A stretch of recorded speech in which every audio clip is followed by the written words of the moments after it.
Buenos días, mis queridos hermanos.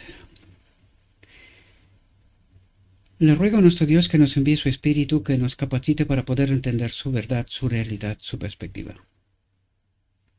Hoy vamos a tratar de entender la iglesia de la Odisea, su historia. Necesitamos entender dónde se encuentra la Odisea hoy y cuál es el verdadero pueblo de Dios. Tengo que deciros que hace más de 2 semanas que tengo este tema preparado en el escritorio, pero debido al hecho de que todavía no tengo arreglada la dentadura, sin embargo hay hermanos y hermanas que están en expectativa, expectantes de seguir estas reflexiones, aparte de que el tiempo que vivimos no da para más, a pesar de la falta de la Odisea de fe, ¿verdad? Mucha gente cree que no es tan inminente la venida de Cristo. Yo discrepo profundamente con esto. Sin embargo, tengo que preparar y tengo que seguir la obra de este ministerio, a pesar de todas las pruebas que me vienen encima, ¿verdad? Y que no son pocas. Por eso, hace una semana, hacía años que yo he rechazado hacer alguna obra en la construcción. Con anterioridad, hace mucho tiempo, yo tuve una empresa, llegué a tener hasta 80 empleados, pero aquella empresa con la crisis de 2008 se fue a pique, algo después de 2008, ¿verdad? 2010 por ahí. Intenté seguir trabajando y haciendo cosas, pero las cosas no han ido más que de mal en peor. Así que hice una promesa de que no me meteré más en las obras de la construcción o reformas, y durante muchos años he sido fiel a esta promesa. Sin embargo, debido a de que últimamente tengo muchos problemas, sobre todo desde cuando empecé este ministerio, ¿verdad? Tal como vais a ver, el enemigo no se queda tranquilo, ¿verdad? Todos aquellos que tratan de seguir a Cristo inevitablemente tienen que pasar por pruebas, es decir, necesitamos ir a la cruz, ¿verdad? Abandonarnos a nosotros mismos. Pero estos problemas no hacen más que crear necesidad, y cada vez más y más y más. Esta semana se me rompió el coche, tiene un coste bastante alto la reparación, y me vi obligado hace 2 o 3 semanas, un amigo, lo puedo llamar amigo, es un conocido, ¿verdad? Desde hace muchos años, que vive cerca de mí aquí, me pidió si quería reformar su casa. Como es un amigo, un conocido, ¿verdad? No quise ser tajante, ya que me viene y me compra a veces cosas de aquí de la huerta. Me fui a su casa, escuché lo que quería hacer, una obra de grandes dimensiones que me sobrepasaba por todos los lados. Intenté ayudarle, le di todos los consejos que había, pero terminé diciéndole: mi más humilde consejo es que vayas a buscar a otra gente. Yo llevo muchos años que ya no hago reformas, algunas cositas, pero muy poca cosa. Pero una reforma de una casa entera, que es un chalet en realidad, me sobrepasa. Entonces le aconsejé que se vaya a buscar a otra persona. Enseguida entenderéis de por qué os cuento esto, ¿verdad? Pasaron 2 semanas, algo así, y me volvió a llamar. Insistió que se la haga yo. Quitó algunas cosas que literalmente a mí me sobrepasan. En estos momentos implicaría contratar personas y maquinarias y cosas y tal, y yo no quiero hacer esto, no quiero hacer. Yo le estaba diciendo, mi libertad tiene un precio altísimo, y le dije, pongas el precio que pongas, yo te digo que no lo alcanzas. Aprecio tanto mi libertad que no hay un precio que tú puedas pagar. Se quedó impactado, por supuesto, ¿verdad? No es un hombre que va a la iglesia necesariamente, sin embargo, tiene familiares, ¿verdad?, que van a la iglesia. Por eso me conoce y por eso insistió que sea yo, conociéndome a mí, pues insistió que haga yo esta obra. Sin embargo, yo no quería. Quise ayudarle, le di todos los consejos que consideré oportuno en aquel momento, pero le aconsejé que vaya a otro, ¿verdad? Esto no quiere decir que no tengo problemas. Tengo muchos problemas, tengo deudas, he prestado dinero en momentos críticos, y gracias a Dios que la gente que ha considerado oportuno ayudarme, pues es gente paciente, ¿verdad? Gente de fe. Pero el dinero prestado hay que devolverlo, ¿verdad? Sin embargo, no ha hecho más que el enemigo poniendo más presión y más presión y más presión, de modo que me estoy ahogando, ¿verdad? Y al final, a la insistencia de mi amigo, ¿verdad?, pues acepté. Él ha reducido bastante las cosas que había que hacer, pero aún así es un trabajo que cuesta muchos meses. Al final acepté. La situación me empuja a esto, ¿verdad? Aparte que tengo que arreglar mi dentadura, y aquí en España no es barato. En fin, son una serie de circunstancias que me han empujado a tomar una serie de decisiones que no es lo que yo quiero. Es decir, el enemigo ha buscado todas las maneras de quitarme el tiempo, en realidad. Dejarme sin tiempo, literalmente. Y que yo me vea obligado a ponerme al día de alguna manera, ¿verdad? Tratar de devolver el dinero que debo a la gente y ponerme un poco al día. Porque vivir de la huerta, esto no genera ganancias. Es un modo de vivir, de supervivencia, pero no es más que eso. Es vivir por fe, literalmente confiar en Dios día a día, ¿no? Entonces, claro, cuando llegué a este punto, ya sabéis mi declaración siempre, si algo necesito, Dios me dará la oportunidad, ¿no? Entonces yo me pregunté, Señor, ¿es esta tu voluntad? ¿Es eso lo que tengo que hacer? Y estaba en espera de una respuesta, ¿verdad? Porque tenía miedo de que me estoy involucrando en algo que no es la voluntad de Dios. ¿Cuál fue mi sorpresa, mis queridos? Porque por eso os contaba todo lo que os cuento. Mi sorpresa fue que este tema que yo tenía guardado ya os digo, hace más de 2 semanas, es decir, Dios había preparado una salida, pero yo no había logrado comprender todavía la profundidad de este mensaje, ¿verdad? Cuando esta mañana, muy por la mañana, cuando me desperté y me puse con el tema, me quedé con la boca abierta literalmente. Digo, Señor, tú habías preparado una salida, pero yo no te entendí. No te entendí. Bien, dicho esto, no quiero robar de vuestro tiempo porque es un tema complejo.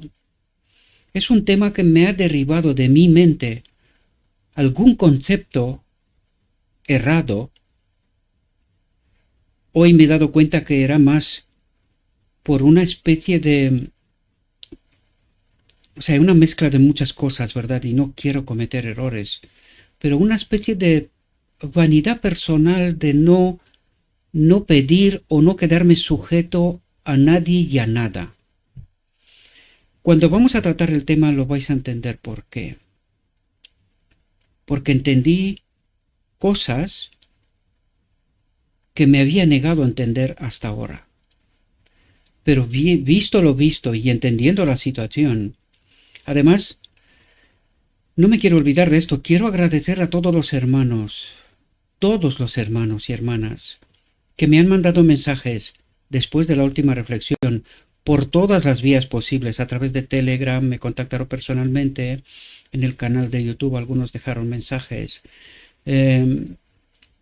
Mi intención no ha sido y nunca es esta, ¿verdad?, de dejar el ministerio, a pesar de que creo que todo lo que necesitaríamos para nuestra salvación está allí, aunque debo de reconocer que Dios no deja de sorprenderme, ¿verdad? Y no dejará de sorprendernos hasta en la eternidad. Como dije, creo que lo tenemos todo lo que realmente importa para poder entender nuestra salvación. Sin embargo, Dios se revela, ¿verdad? Constantemente, Dios se revela. Y como os decía, me quitó algunos prejuicios y algunas formas de pensar, y que hoy vamos a ver de qué va este tema, porque es sorprendente, queridos. No me lo esperaba, y seguramente que vosotros tampoco. Bien, la iglesia de Laodicea. Vamos a entrar en nuestro tema, y para profundizar y entender la profundidad de este mensaje, os he añadido algunos textos. Es un párrafo y un texto de la Biblia, porque necesitamos entender la iglesia de Laodicea, la verdadera, ¿verdad? Fijaos, este texto lo hemos visto en multitud de ocasiones. Sin embargo, tiene una importancia tan grande. Sin este texto, jamás entenderíamos quién es Laodicea, su historia y su final, o mejor dicho, su apostasía. Porque tenemos que entender, queridos, que la iglesia de Laodicea no es el pueblo remanente de Dios. De ningún modo.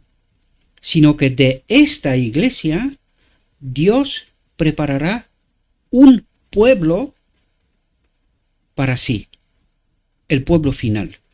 La iglesia de Laodicea es apostasiada desde hace muchísimo tiempo. Desgraciadamente, el enemigo de Dios nos ha engañado a todos, de tal modo que hoy, diciendo lo que decimos, argumentando con lo que está escrito, mucha gente rechaza creer esta profunda realidad. Y el rechazo de creer esta profunda realidad significa muerte, no vida. Significa no ser parte de los 144.000, que es el pueblo escogido por Dios. Porque Laodicea ha apostasiado. Vamos a ver el texto, ¿verdad? Dice, siempre tenéis las referencias en pantalla, podéis ir en origen a buscar, ¿verdad? Permitidme tomar un poquito de agua.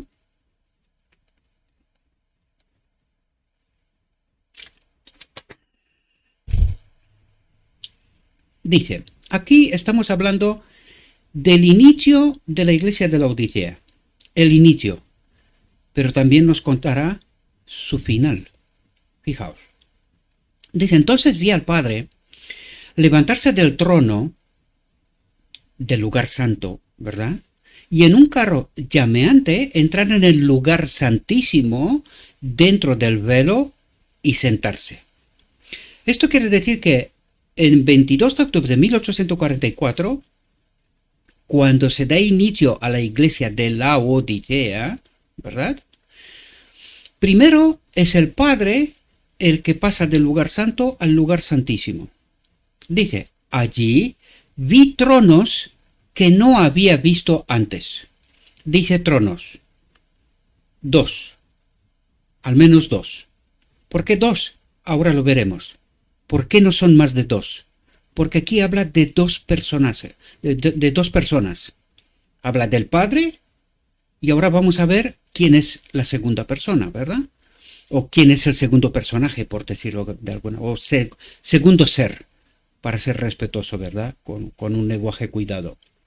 Dice, allí vi tronos que no había visto antes. Entonces, Jesús, recuerden, Jesús, el ser humano, está en el lugar santísimo, está en el cielo, en el santuario del cielo, ¿verdad? ¿Y quién está con nosotros aquí? Cristo, su naturaleza divina, ¿verdad? Por lo tanto, dice, entonces Jesús se levantó del trono y la mayoría de los que estaban postrados se levantaron con él. ¿Quién estaban postrados? Dice, la mayoría de los que estaban postrados. ¿Quién estaban postrados? Aquellos que habían entendido qué estaba por ocurrir en 22 de octubre de 1844, ¿verdad? Dice, se levantaron con él. Y dice, y no vi pasar un solo rayo de luz de Jesús a la multitud descuidada después de que se levantó y quedaron en perfecta oscuridad. ¿Qué es lo que trata de decir? A partir de aquel pequeño grupo, los mileritas, que estaban esperando el 22 de octubre, en primera fase creían que va a ser la venida de Cristo, de Jesucristo, ¿verdad? Pero luego experimentaron el chasco, está profetizado, es bíblico, ¿verdad? Experimentaron el chasco, sin embargo siguieron a Jesús, siguieron la profecía, trataron de entender qué fue lo que pasó. Y esta profecía que tratamos de entender es precisamente la respuesta de Jesús, a través de la sierva, ¿verdad? Trata de ayudarlos a entender qué está pasando, ¿verdad? Dice, y no vi pasar un solo rayo de luz de Jesús a la multitud descuidada. ¿Quién es la multitud descuidada? Todas las demás iglesias de la cristiandad que rechazaron recibir el mensaje de los mileritas en 1843-1844. Todas aquellas iglesias han quedado ¿dónde? En oscuridad, dice, y quedaron en perfecta oscuridad. ¿Y dónde están hoy? En esta perfecta oscuridad. Ahora, cuidado, porque vamos a ver qué ocurre con la Odisea también, ¿verdad? Dice, los que se levantaron cuando Jesús lo hizo, mantuvieron sus ojos fijos en él mientras dejaba el trono del lugar santo, ¿verdad? Y los condujo fuera un poco. Esto necesitamos entenderlo por el Yom Kippur, el día de la expiación, en el santuario de los judíos, ¿verdad? Y dije, y los que se levantaron cuando Jesús lo hizo, mantuvieron sus ojos fijos en él mientras dejaba el trono y los condujo fuera un poco. Entonces él levantó su brazo derecho y oímos su hermosa voz diciendo, esperad, delante de la tienda del lugar santísimo, ¿verdad? Esperad. Atentos una afirmación aquí que la Odisea ni siquiera hasta hoy entiende. Fijaos lo que dice. Voy a mi Padre a recibir el reino. ¿Dónde recibe Cristo el reino? En el lugar santísimo. Fijaos lo que dice. Mantened vuestros vestidos inmaculados y dentro de poco volveré de las bodas. Parémonos un segundo. ¿Dónde y cuándo cree la Odisea que van a ocurrir las bodas? La Odisea cree que las bodas van a ocurrir en el reino de Dios, después de la venida visible de Cristo. Eso es lo que cree la Odisea. ¿Qué afirma Jesús? Mantened vuestros vestidos inmaculados y dentro de poco, dice. Dentro de poco. Es decir, en esta primera generación, 1844, 1888, poco después, ¿verdad? Dentro de poco volveré de las bodas que ocurren ¿dónde? En el lugar santísimo, donde recibe el reino Cristo. En el lugar santísimo, o Jesucristo mejor dicho, en el lugar santísimo, antes de su venida visible. Y dije, y os recibiré en mi seno, después de las bodas, ¿verdad? Y dije, y vi un carro nublado con ruedas como de fuego llameante. Había ángeles alrededor de la carroza cuando ésta llegó a donde estaba Jesús. Dice, este subió en ella y fue llevado al lugar santísimo donde estaba sentado el Padre. Ahora, quiero atraeros la atención. Dice, vi al Padre levantarse del trono y en un carro llameante entrar en el lugar santísimo de dentro del velo y sentarse. Pero aquí, dice, Jesús subió en este carro, en esta carroza, y fue llevado al lugar santísimo. Esto quiere decir algo. Nuestro hermano mayor, Jesús, un hombre, es llevado, ¿verdad? En cambio el Padre, en este carro llameante, no lo llevó nadie, se fue él. Pero Jesús es llevado. ¿Por qué? Porque él por sí mismo no puede. Es un ser humano, ¿verdad? Dice, este subió en ella, fue llevado al lugar santísimo donde estaba sentado el Padre. ¿Cuántos tronos hay en el lugar santísimo? 2. ¿Cuántos dioses adora la Odisea? 3. Aquí falta un dios. No lo sé si os dais cuenta.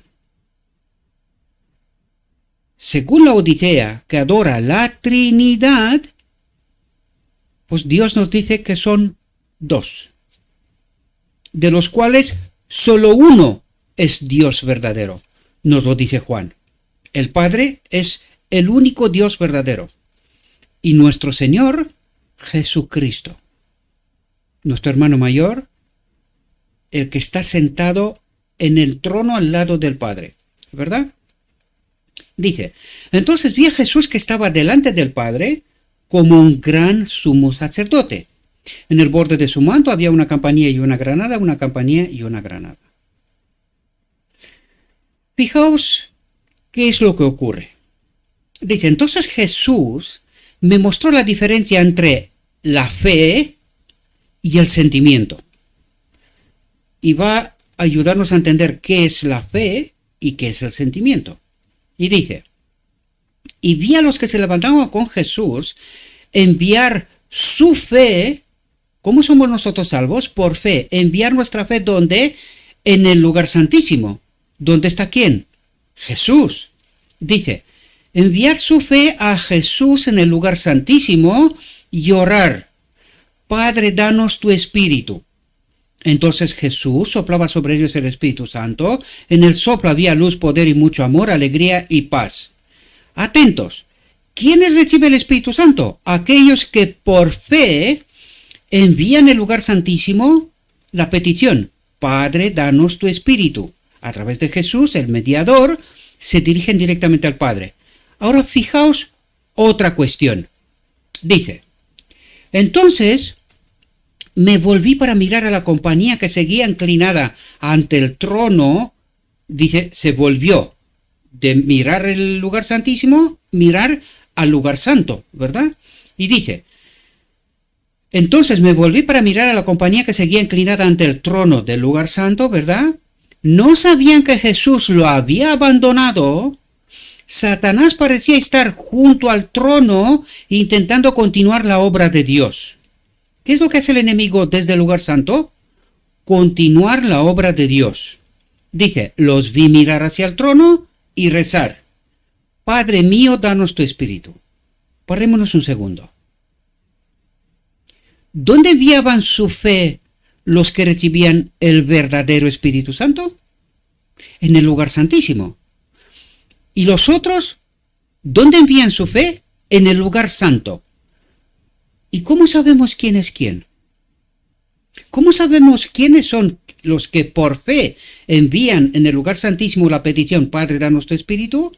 ¿Y cómo sabemos quiénes son los que, también por fe, mirando al trono del lugar santo, piden lo mismo? Dice, los vi mirar hacia el trono y rezar, Padre mío, danos tu espíritu.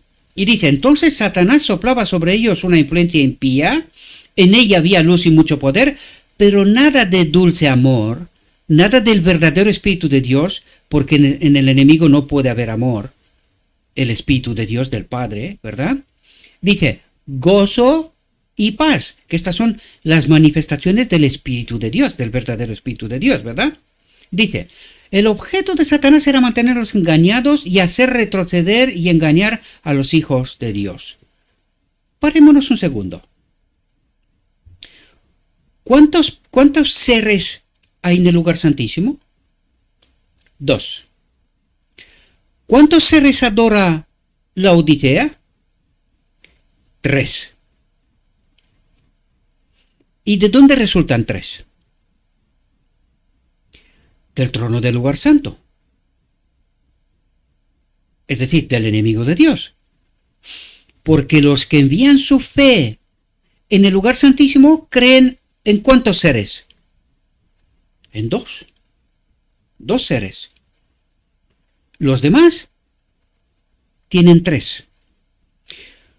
Cuando la primera generación salió del lugar santo de sus iglesias, ¿cuántos dioses adoraban? 3. ¿Qué pasó en la primera generación? Establecieron los fundamentos del Evangelio. ¿Y con cuántos dioses se quedaron? 2. El Padre y el Hijo. Eso es lo que creía la primera generación, ¿verdad? Vale. Por lo tanto, todas las demás iglesias creían y creen en 3 dioses. Por eso, ¿cuál es la diferencia entre los que envían su fe en el lugar santísimo? Es decir, están sujetos a lo escrito está, y saben que en el lugar santísimo solo está el Padre y el Hijo. ¿Y los demás? ¿Cuántos dioses adoran? 3. Por lo tanto, cuando el pueblo de Dios aquí, los que se han quedado en la oscuridad, más Laodicea, me refiero hoy, ¿verdad? Enviaban su petición hacia Dios, supuestamente, porque algunos, la gran mayoría no sabe que están adorando a Satanás. No lo saben. ¿Verdad? La gran mayoría. Están engañados, porque eso es lo que dijo. El objeto de Satanás era mantenerlos engañados. ¿Engañados con qué? Con respecto a cuántos dioses hay. Claro. ¿Cuántos dioses cree la Odisea y las demás iglesias hoy que hay? Hay 3. Vale. Si está el Padre, está el Hijo, ¿cuál es el tercero? En el lugar santo, en el trono abandonado por Jesús y el Padre, hay un otro falso Dios, Satanás. ¿Cuál es el tercero? Espero que captéis la profundidad del asunto, ¿verdad? Porque en el lugar santísimo solo está el Padre y solo está Jesús. Hay 2 tronos, no hay 3. ¿Cuántos dioses adora la Odisea hoy? 3. ¿Dónde está teológicamente? En el lugar santo. ¿A quién está adorando? A Satanás. ¿Por qué está la Odisea en apostasía hoy? Por eso. Pero volvamos a la primera generación. Si la primera generación adoraba a 2 dioses, al Padre y al Hijo, ¿cuándo empezó la Odisea a adorar 3 dioses? Después de 1888, con que el panteísmo, que derivó en Trinidad. Vamos a ver qué es lo que nos dice ahora. Fijaos.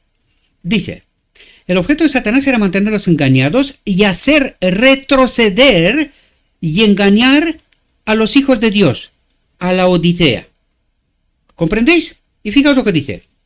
Vi que uno tras otro abandonaba la compañía que honraba a Jesús en el lugar santísimo, iba y se unía a los que estaban delante del trono del lugar santo, donde estaba Satanás, y enseguida recibían la influencia impía de Satanás. ¿Dónde está la Odisea ahora? Vi que uno tras otro abandonaba la compañía que honraba a Jesús, el mediador, en el lugar santísimo. Iba y se unía a los que estaban delante del trono y enseguida recibían la influencia impía de Satanás. ¿Qué pasó a partir de 1888? Vi que uno tras otro abandonaba la compañía que oraba a Jesús en el lugar santísimo. ¿Cómo llegó la Odisea a adorar 3 dioses? Pasar de dos a 3. 1888, rechazamos la invitación de Cristo, fue la reflexión anterior, la última, ¿verdad? Rechazamos la invitación de Cristo a participar de las bodas. Consecuencia, panteísmo a través de Kellogg, y del panteísmo derivó en la Trinidad. Y enseguida recibían la influencia impía de Satanás. ¿Dónde está la Odisea hoy? Junto con todas las demás iglesias en perfecta oscuridad. Cuando dice perfecta oscuridad, esto quiere decir apostasía total y absoluta de la fe. ¿Dónde está la iglesia de la Odisea? En Babilonia. Delante del trono del lugar santo, en Babilonia. Confusión. ¿Comprendemos? Es fundamental entender esta realidad, porque ahora vamos a pasar y entender cuál es el verdadero pueblo de Dios. En primera generación y en la última, es decir, hoy. ¿Y qué es lo que tiene que pasar en medio del pueblo de Dios? ¿Qué es la cosa que a mí me sorprendió tanto que tuve que reconocer que estaba en error? Y ahora os lo explicaré de qué error estaremos hablando. Bien, para que podamos entender, una vez que entendemos dónde está la Odisea, en las reflexiones anteriores también lo vimos, ¿verdad? La última advertencia, capítulo del conflicto de los siglos, donde nos dice claramente por escrito que la iglesia es parte de Babilonia, la Odisea. Es decir, justamente lo que esta fue la advertencia, lo primero que hizo Dios con este pueblo, nada más entrar en el día de la expiación, en lugar santísimo, fue advertirles. Esto es una advertencia, porque para ellos será futuro todavía. Pero no entendieron. No entendieron. Consecuencia, 1888, rechazo de la invitación de Cristo. Consecuencia de esto, apostasía. Primero panteísmo, después doctrina de la Trinidad. ¿Y dónde está hoy la Odisea? En perfecta oscuridad, con todas las demás. Porque todas las demás se quedaron en el lugar santo, lo vimos en la primera parte, ¿verdad?, del párrafo, y ahora, uno detrás de otro, los que estaban delante del lugar santísimo, se han ido al lugar santo. Es decir, perfecta oscuridad. No entienden nada, no saben lo que le está pasando. Esta es la Odisea. Ahora vamos a entender realidades. Un texto que tendría que darnos luz más que nunca.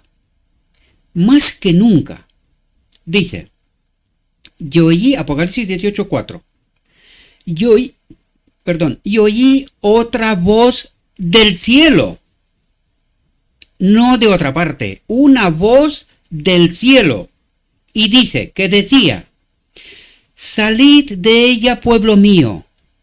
¿Salid de qué? De Babilonia. ¿Dónde está la Odisea? En Babilonia.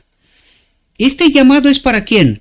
Para el verdadero pueblo de Dios, aquellos que depositan su fe en el lugar santísimo. Es decir, que sabe que en el lugar santísimo solo está el Padre y solo está Jesús. Nadie más. Nadie más. ¿Comprendéis? Por lo tanto, ¿qué es lo que dice esta voz del cielo? Salid de ella ¿qué? De Babilonia, de la confusión. Pueblo mío, dice, para que no seáis partícipe de sus pecados, ni recibáis parte de sus plagas.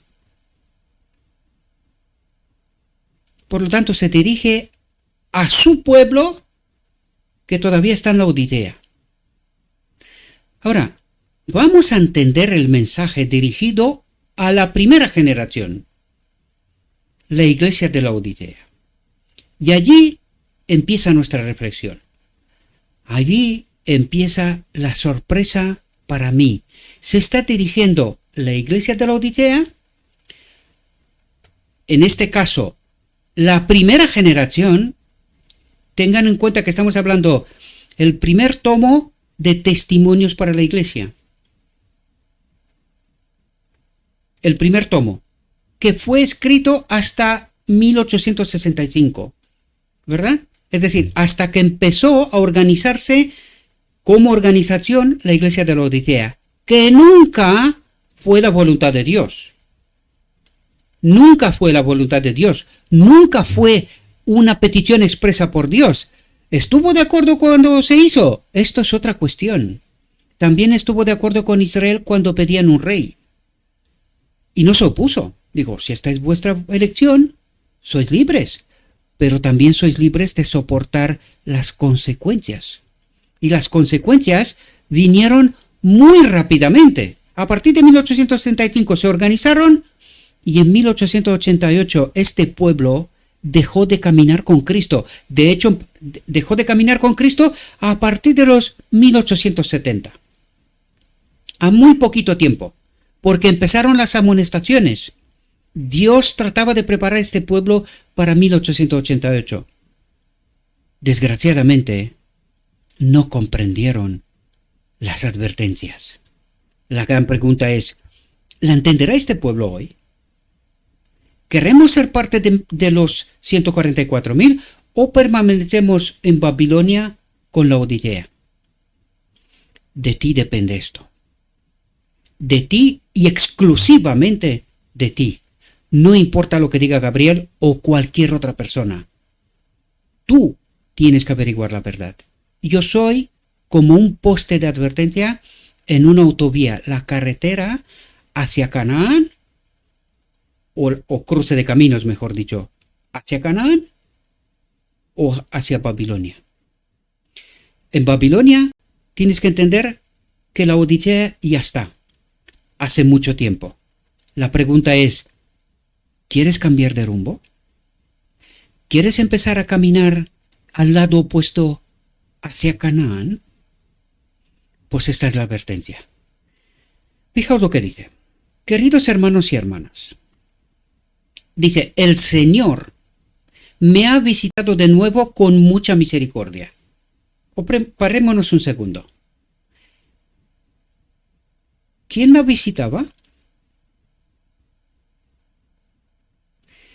El cuarto ángel, queridos.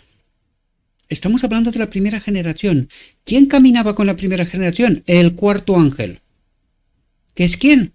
Cristo. El Señor me ha visitado de nuevo con mucha misericordia, dice. He estado muy afligido, es la traducción en inglés, afligida, ¿vale? Es mujer en este caso, entendedlo así. He estado muy afligido durante los últimos meses. La enfermedad me ha presionado fuertemente. Durante años he estado afligido por hidropesía y enfermedades del corazón que han tenido la tendencia de deprimir mis espíritus y destruir mi fe y mi valor. Dice, el mensaje a los laodicenses no ha logrado este celoso arrepentimiento entre el pueblo de Dios que yo esperaba ver. Y mi perplejidad mental ha sido grande. Yo me identifico con esta obra, queridos. Yo me identifico con sus palabras. Totalmente. Por eso la reflexión anterior. Cuando os decía, necesito saber por qué estoy trabajando, para quién estoy sufriendo. No solo yo, sino mi familia. Por eso empecé a contaros lo que os contaba. Y aún no sabéis muchas cosas. ¿Verdad? Porque no suelo quejarme normalmente. Pero he llegado a un punto en donde tengo que elegir. Y necesito saber para qué y por qué estoy trabajando. ¿Verdad? Dice, el mensaje a los laodicenses no ha logrado este celoso arrepentimiento entre el pueblo de Dios que yo esperaba ver. Y mi perplejidad mental ha sido grande. La enfermedad parecía progresar continuamente sobre mí y pensé que debía yacer en la tumba.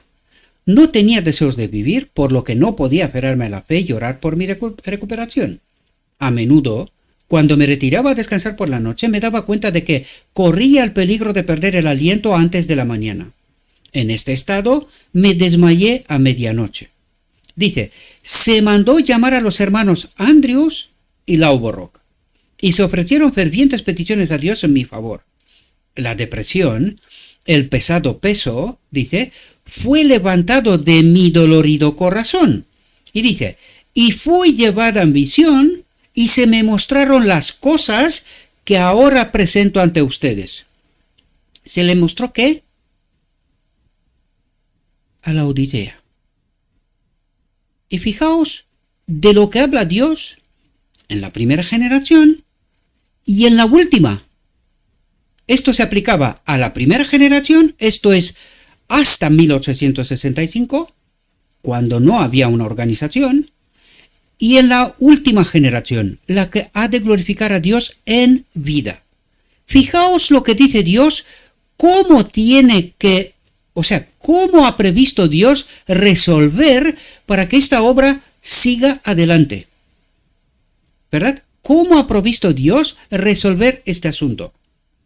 Y ya os lo digo, yo me quedé perplejo, porque yo tenía otras ideas. ¿Verdad? Dice, vi que Satanás había estado tratando de llevarme al desaliento y a la desesperación de hacerme desear la muerte en vez de la vida. Y de esto os estaba hablando yo al inicio, ¿verdad?, de este tema, queridos. Todo aquel que sirve a Dios, que es escogido por Dios para llevar al pueblo de Dios hacia Canaán, ¿qué es lo que hace el enemigo de Dios? Vi que Satanás había estado tratando de llevarme al desaliento y a la desesperación de hacerme desear la muerte en vez de la vida, en vez de Cristo, ¿verdad? Dice, se me mostró que no era la voluntad de Dios que yo cesara ahora de la obra y me acostara en la tumba, porque entonces triunfarían los enemigos de nuestra fe y se entristecerían los corazones de los hijos de Dios. No sé si veis aquí dos obras. La batalla de Armagedón, queridos. Esta es la batalla del Armagedón. Personal. Con cada uno de los hijos de Dios. Cada uno de aquellos que Dios ha escogido para llevar la obra adelante.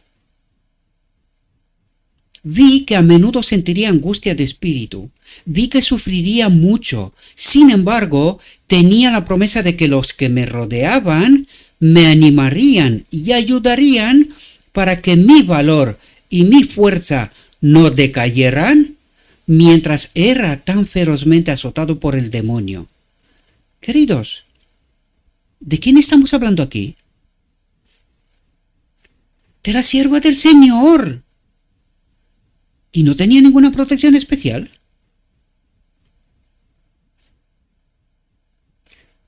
Vosotros entendéis la vivencia de esta mujer. ¿Entendéis la realidad que nosotros estamos fuera de este marco? Me incluyo,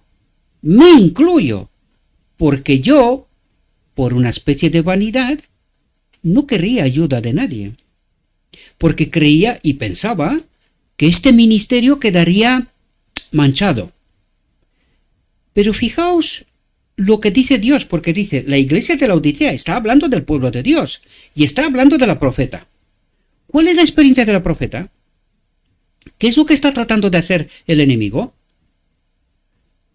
¿Se lo impide Dios? ¿Le quita a Dios las pruebas de por encima? No.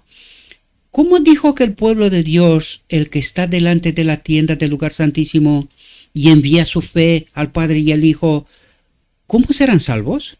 Por fe. ¿Qué le dice? Vi que a menudo sentiría angustia de espíritu y que sufriría mucho. Sin embargo, tenía la promesa de que los que me rodeaban me animarían y ayudarían para que mi valor y mi fuerza no decayeran, mientras era tan ferozmente azotada por el demonio. Y ahora vamos a ver qué significa esta promesa de que los que me rodean me animan, me ayudan hoy para que mi valor y mi fuerza no decayeran. Yo sé que no es fácil entender esto, queridos, porque hay que estar en los zapatos de uno. Pero cuando yo vi este texto, y sobre todo hoy, hace 3 semanas casi, no me había dado cuenta de la profundidad de este mensaje. Pero hoy lo entendí porque durante toda esta semana, mientras estaba en la obra reformando la casa de mi amigo, me estaba preguntando, Señor, ¿no me queda tiempo? No me queda, o sea, no tengo tiempo ya. ¿Qué hago? ¿Cómo lo hago? Y cuando esta mañana entendí cuál era la promesa de Cristo para con la profeta, tenía la promesa de que los que me rodeaban me animarían y ayudarían para que mi valor y mi fuerza no decayeran mientras era tan ferozmente azotado por el demonio. Entendí.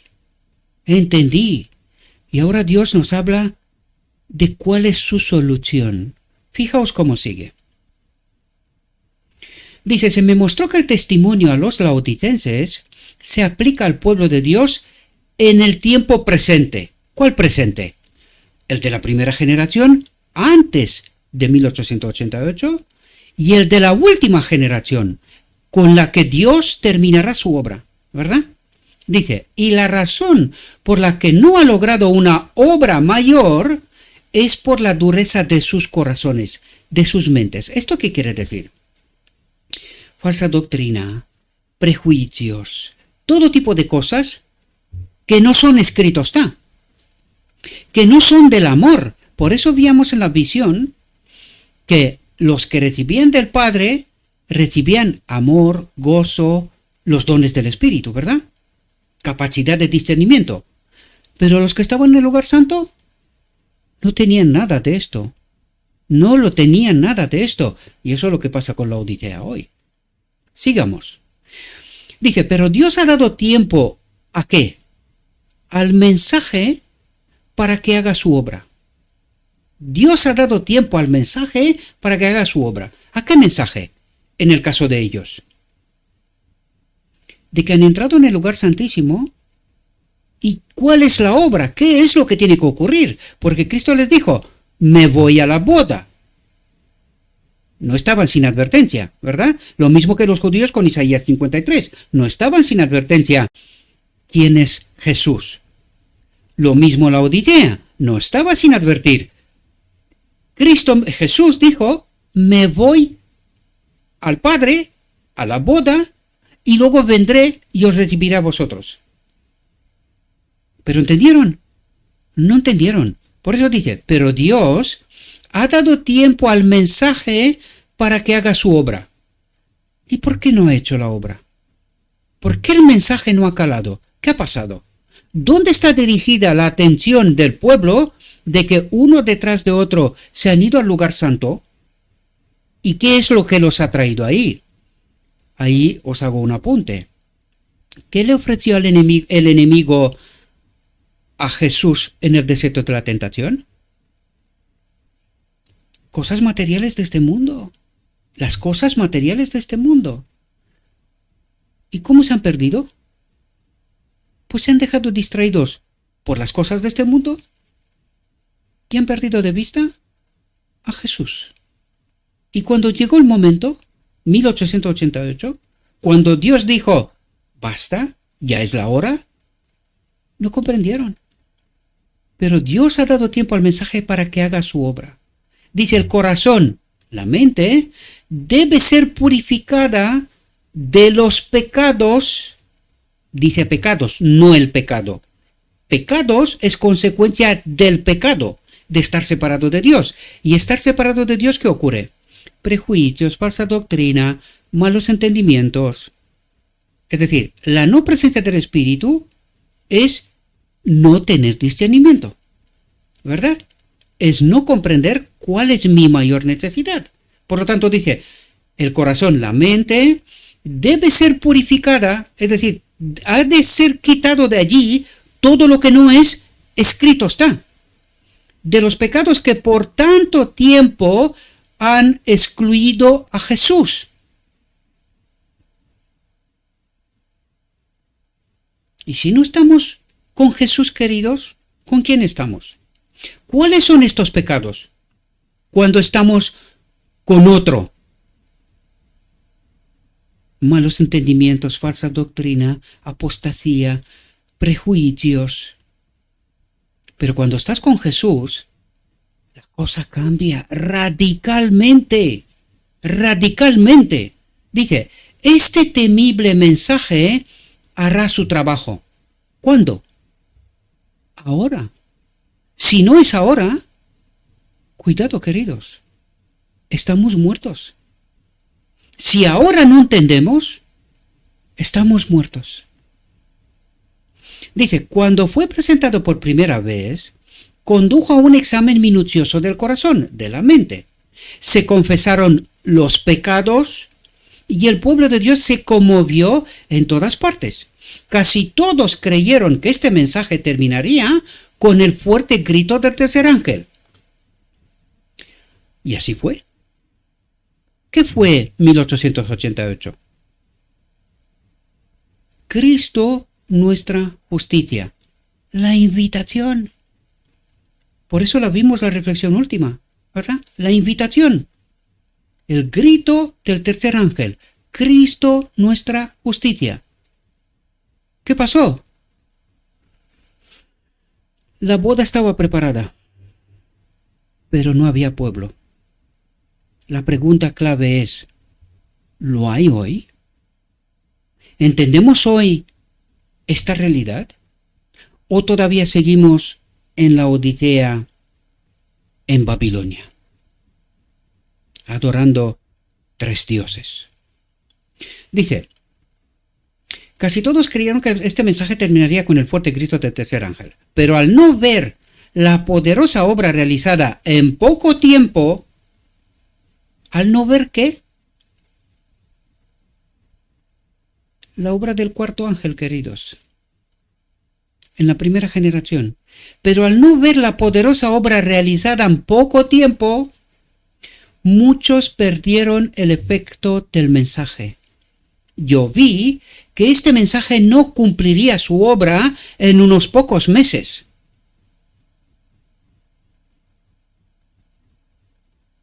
No lo sé si entendemos la profundidad de este mensaje, queridos. ¿Cuánto abarca?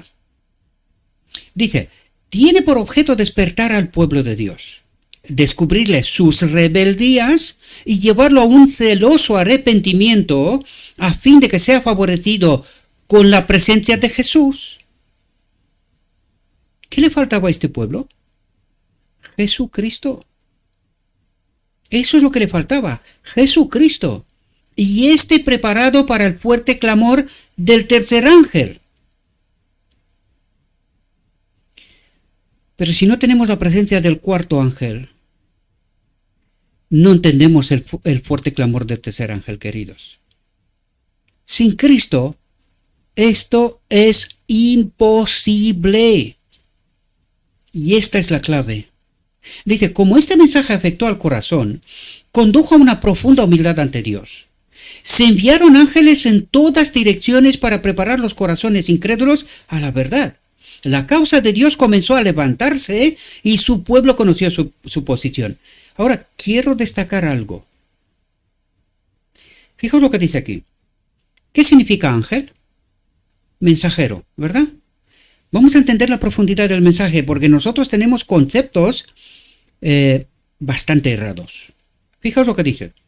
Se enviaron ángeles, mensajeros, en todas direcciones para preparar los corazones incrédulos a la verdad. Pregunto, ¿quiénes son estos mensajeros hoy? ¿Quiénes son estos ángeles mensajeros hoy? ¿Ángeles venidos del cielo como a María para que le diga las cosas? ¿Estos ángeles? Os lo he dicho, ni me acuerdo cuántas veces, queridos, que si no tenemos al Espíritu Santo y no tenemos discernimiento, la obra pasará de largo de nosotros. Ni nos enteraremos, porque nosotros, lo mismo que los judíos, esperamos a un otro Mesías, otros ángeles, y no tipos que hablan de un garaje o de no sé por dónde, en cuarto de su casa, preparado para que sea un estudio. No tiene ni pinta de ser estudio, porque lo que veis detrás Llevo tiempo intentando prepararlo, pero no me faltan los recursos. Esta es la realidad. Y no puedo, no puedo. Lo quiero, pero ya habéis visto lo que hace el enemigo. Siempre hay problemas y problemas y problemas y problemas, incluso ahí donde ni sabías que te va a poder salir, porque creías que lo habías arreglado. Pero ahí el enemigo encuentra la brecha, ¿verdad? Para ponerte en apurros, para tenerte casi depresivo, ¿verdad? Que en algunos momentos esta es mi profunda experiencia, ¿verdad? Dice,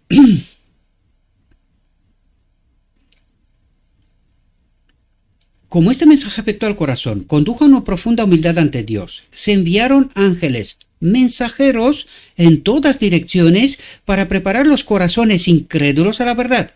La causa de Dios comenzó a levantarse y su pueblo conoció su posición. Si se hubiera prestado plena atención al consejo del testigo fiel.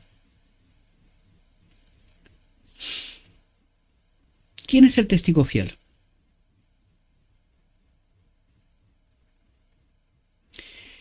La palabra de Dios y espíritu de profecía.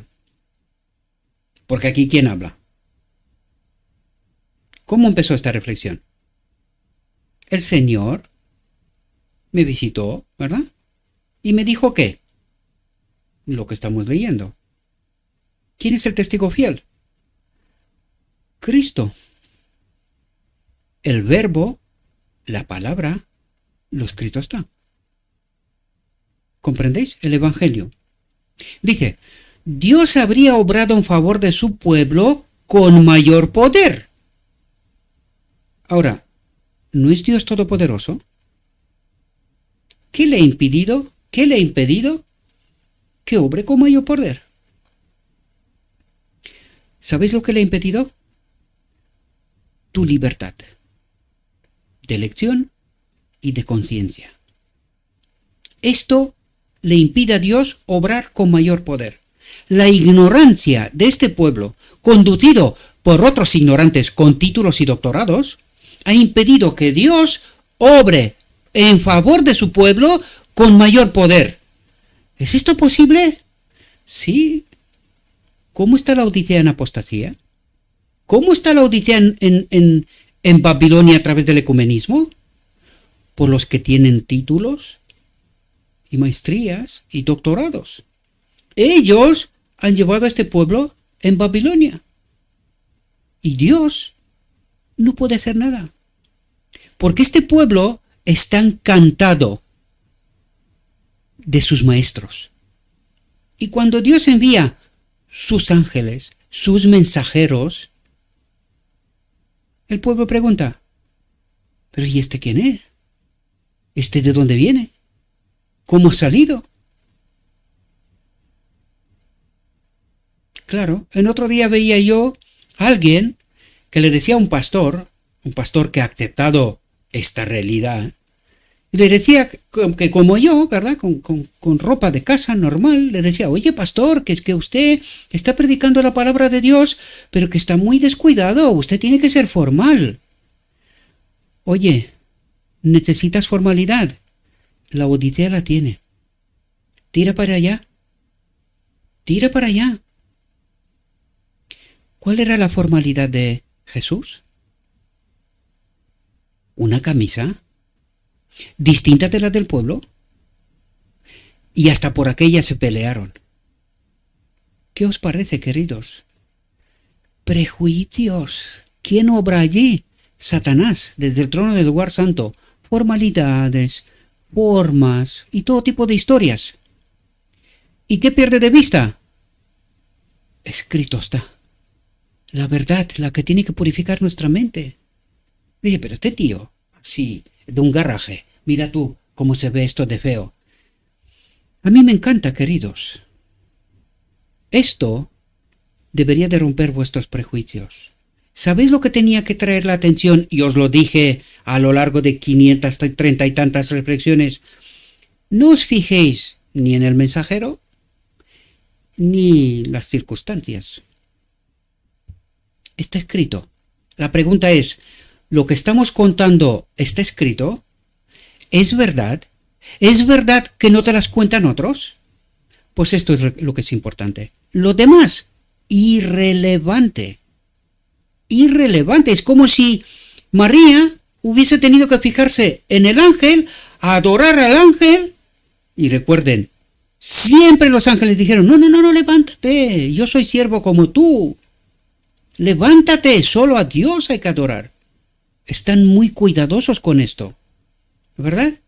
Pero nosotros queremos adorar al hombre, a los ángeles, a los mensajeros, sean quien sean. ¿Y por qué está la Odisea en Babilonia? ¿Por culpa de quién? Ah, amigo, ya llegó la hora de despertar. No lo sé si alguno despertará. Yo espero que sí, porque necesito saber por qué estoy trabajando, ¿verdad?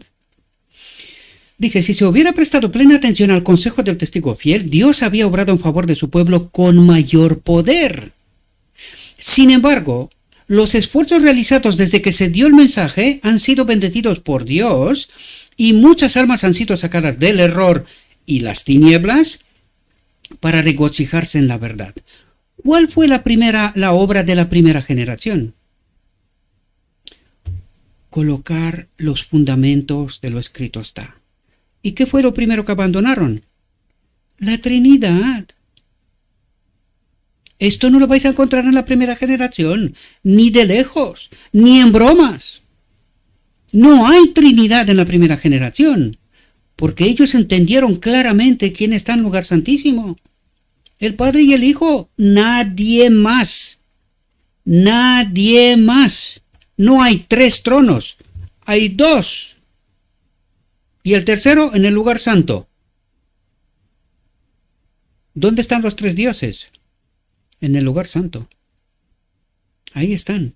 Y en el tercer trono está el mismo Satanás. Esta es la clave que nosotros no entendimos, ¿verdad? Dice, Dios pondrá a prueba a su pueblo. Jesús los soporta pacientemente y no los vomita de su boca en un momento. Dijo el ángel, Dios está pesando a su pueblo. Si el mensaje hubiera sido de tan corta duración como muchos de nosotros suponíamos, no habría habido tiempo para que desarrollaran el carácter. ¿Y qué significa esto, queridos? No ha habido tiempo para que saque de su mente toda la basura y que entienda la verdad pura. Esa es la purificación del día de la expiación.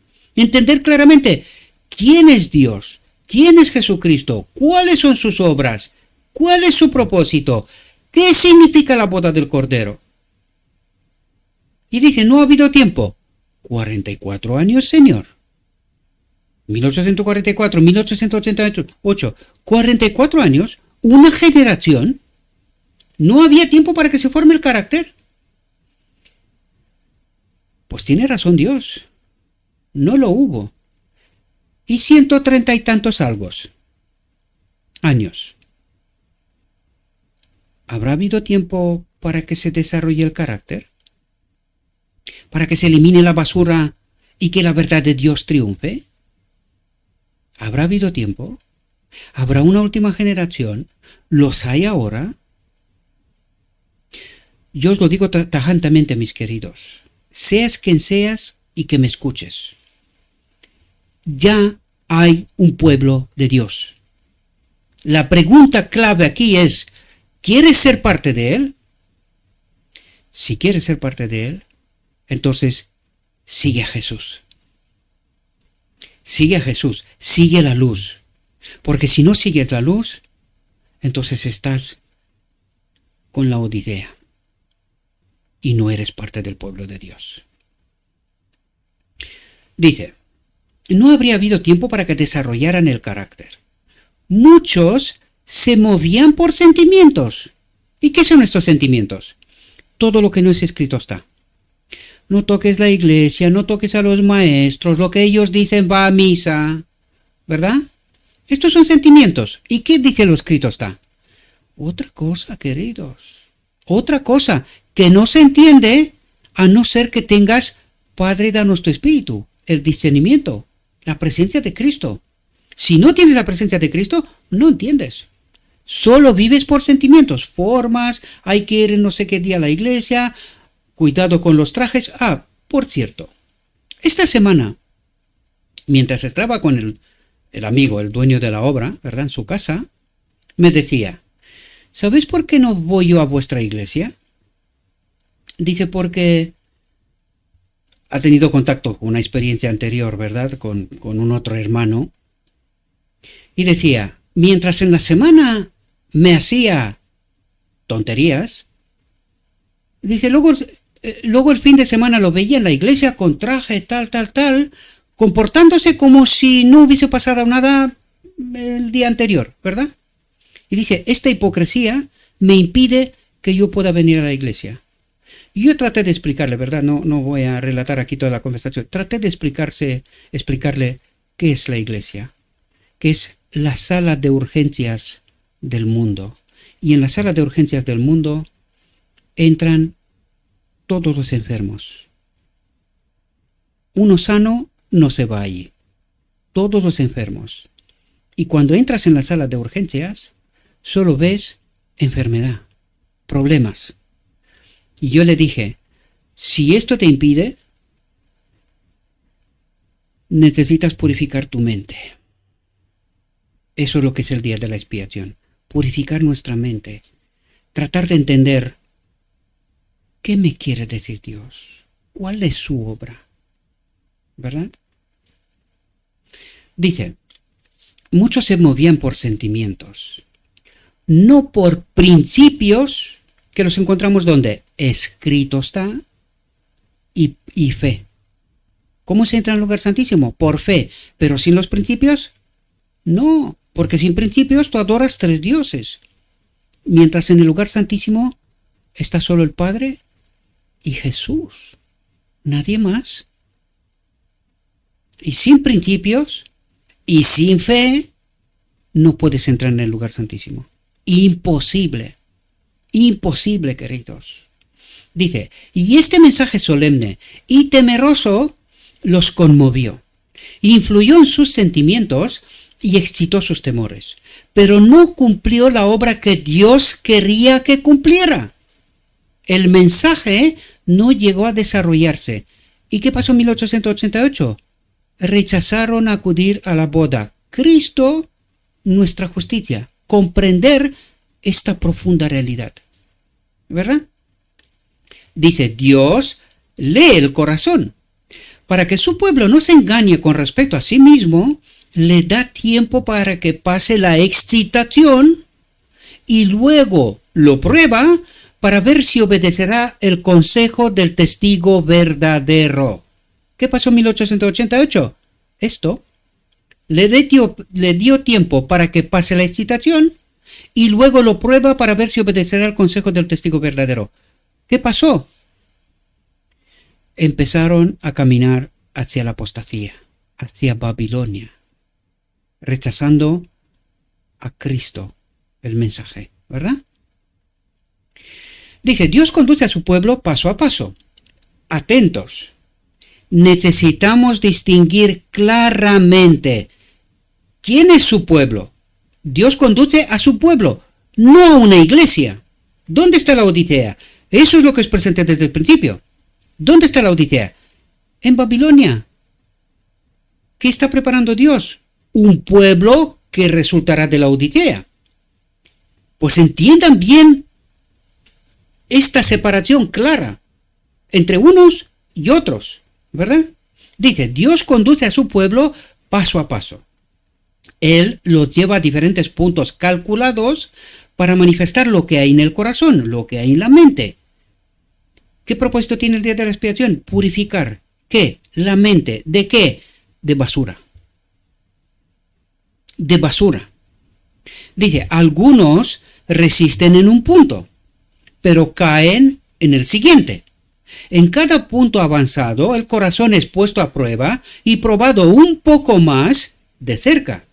Si el profeso pueblo de Dios encuentra que su corazón se opone a esta recta obra, esto debe convencerle de que tiene trabajo que hacer para vencer si no quiere ser vomitado de la boca del Señor. ¿Qué pasó en 1888? El pueblo fue puesto a prueba. ¿Qué pasó? Esto debe convencerle de que tiene trabajo que hacer para vencer si no quiere ser vomitado de la boca del Señor. Dijo el ángel: Dios acercará más y más su obra para probar y comprobar a cada uno de su pueblo. Algunos están dispuestos a recibir un punto, pero cuando Dios los lleva a otro punto de prueba, se apartan de él y retroceden. ¿Cómo está la Odisea en Babilonia? Explicado pasito a pasito para que los bebecitos lo entiendan. Ahora, si estos bebecitos no están conectados con el que da discernimiento, ni siquiera la leche entenderán. Esto es leche, queridos, ¿verdad? Es leche. Dios trata de explicarnos pasito a pasito cómo funciona esto. ¿Y qué es lo que hace la Odisea hoy? Se apartan de él y retroceden, porque la Odisea cree en tres dioses. Tú les llevas paso a paso, pero llega un momento cuando dicen, no, esto no. Esto no funciona así. Nosotros ya sabemos cómo funciona. Pues así funciona como lo dice Jesús, o no funciona. Se apartan de él y retroceden, porque descubren que ataca directamente a algún ídolo acariciado. Me pregunto yo, ¿cuál sería este ídolo acariciado de la Odisea? El que está en el trono del lugar santo. Este es su ídolo acariciado, el tercer Dios. Este no lo van a abandonar aunque les cueste la vida. Espero que tú, el que me escuches, comprendas y alcances la vida. Dice, aquí tiene la oportunidad de ver lo que hay en sus corazones que excluye a Jesús. ¿Qué significa tener la doctrina de la Trinidad? Excluye a Jesús. Jesús no puede estar de acuerdo con esta apostasía. O tienes doctrina de la Trinidad y no tienes a Jesús, o tienes a Jesús y no tienes doctrina de la Trinidad, queridos. Esto es más claro que el agua, si lo quieres entender. Si no, ¿qué más se puede hacer? Dice, valoran algo más que la verdad. Valoran algo más que la verdad. Me pregunto yo, ¿qué sería este algo más que la verdad? De cierto es la tentación, la oferta del enemigo. Me pregunto, ¿cuál será esta oferta? ¿Qué le ofreció a Jesús para que le adore? ¿Qué te ofrece a ti y a mí hoy este algo más que la verdad? Valoran algo más que la verdad y sus corazones, sus mentes, no están preparados para recibir a Jesús. Para recibir a Jesús, lo que quiere decir que tú crees tenerlo. Pero Jesús te dice, no me escuchas, no me entiendes. Lo que tú tienes es a Satanás, no a mí. Dice, los individuos son probados y probados por un largo tiempo para ver si sacrifican sus ídolos y prestarán atención al consejo del testigo verdadero. ¡Qué sencillo! ¡Qué complicado! ¡Qué complicado! Porque la Odisea cree saber, tiene sus doctores, aquellos que conocen a Dios. ¡Qué atrevimiento, diría yo! ¡Qué locura para morir por ser tan sabedor, por ser tan idiota! Perdonad por ser tan claro y directo. Morir por ser idiota.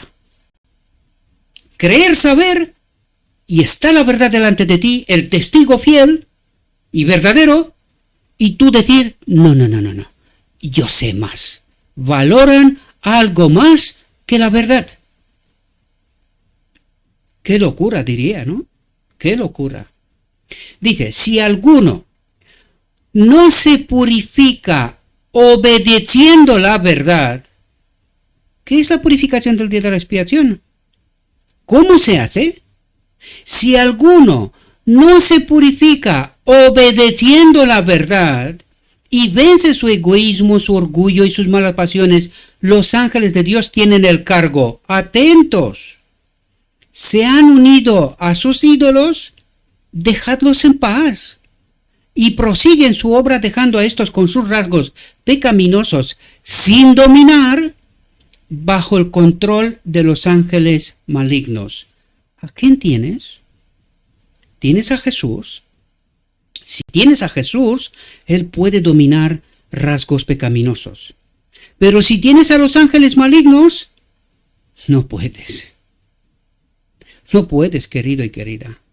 Por eso vives como vives. Por eso no entiendes dónde está la Odisea. Por eso valoras algo más que la verdad y no te interesa lo que te está diciendo el testigo fiel y verdadero. Consecuencia, morirás. Desgraciadamente, morirás. Dice, los que llegan a cada punto y soportan cada prueba y vencen, sea cual fuere el precio. ¿Quién nos dice? ¿Gabriel? ¿Quién habla aquí, queridos? ¿Gabriel? No, Gabriel solo presta la voz, audible. ¿Pero quién habla aquí? ¿Entiendes? Sea cual fuere el precio. Han prestado atención al consejo del testigo verdadero y recibirán la lluvia tardía y serán aptos para la traslación. Pero si no, recibirás la lluvia tardía y serás parte de la Odisea. ¡Qué sorpresa!, ¿no? ¿Qué diferencia entre 3 y 2? Dioses, ¿no?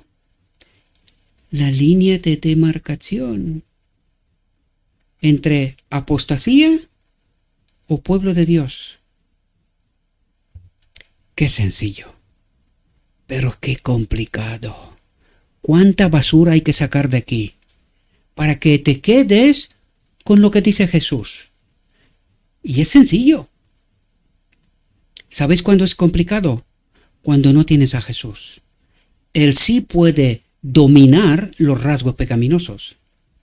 Pero si no tienes a Jesús, valoras algo más que la verdad. ¿Quién es la verdad?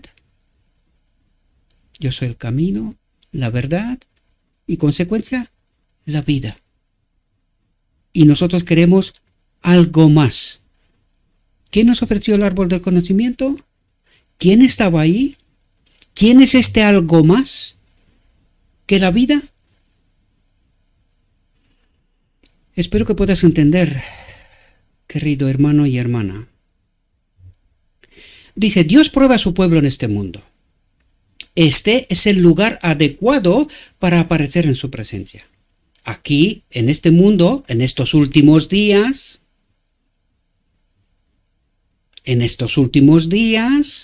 las personas mostrarán qué poder afecta a sus corazones, a sus mentes y controla sus acciones.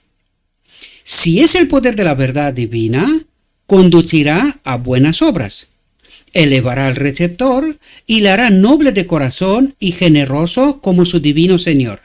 Y atentos a partir de aquí, que es donde yo me llevé la sorpresa de las sorpresas.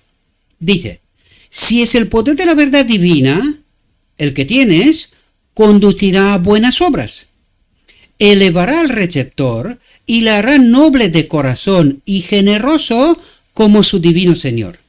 Pero si los ángeles malignos controlan el corazón, la mente, se verá de varias maneras.